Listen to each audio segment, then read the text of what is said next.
Untuk mendukung Belajar Bentar, kalian bisa mengklik subscribe. Halo, selamat datang di Belajar Bentar. Sekarang kita akan belajar mengenai cara mengembalikan kembali Windows 10 ke Windows 7. Caranya sangatlah mudah. Kalian pergi ke Start menu dan ketikkan Recovery Option.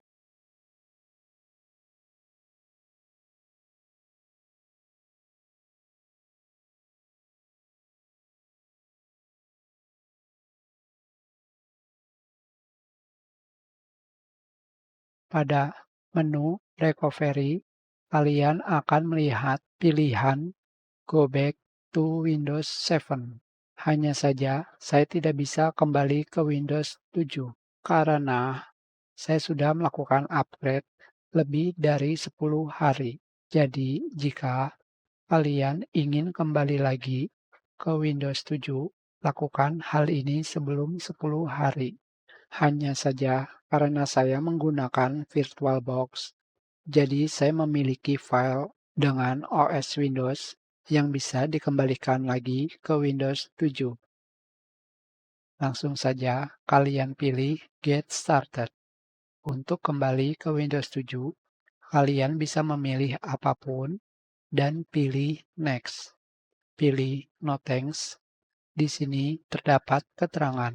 Setelah kalian kembali ke Windows 7, kalian harus menginstal beberapa program karena kalian juga akan kehilangan pengaturan apapun yang berubah setelah upgrade ke Windows 10. Sebelum kita lanjutkan, di sini pada folder download sudah terdapat dua file. Apakah kedua file ini akan hilang atau terhapus? Sekarang kita pilih Next.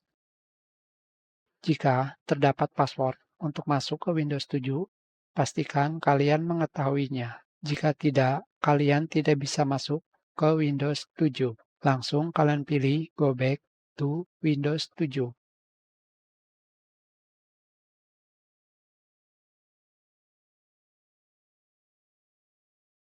Di sini, lama waktu untuk kembali ke Windows 7 jika kalian menggunakan SSD NVMe hanya membutuhkan waktu 4 menit. Dan di sini file pada folder download tidak hilang. Kita sudahi pelajaran ini. Terima kasih.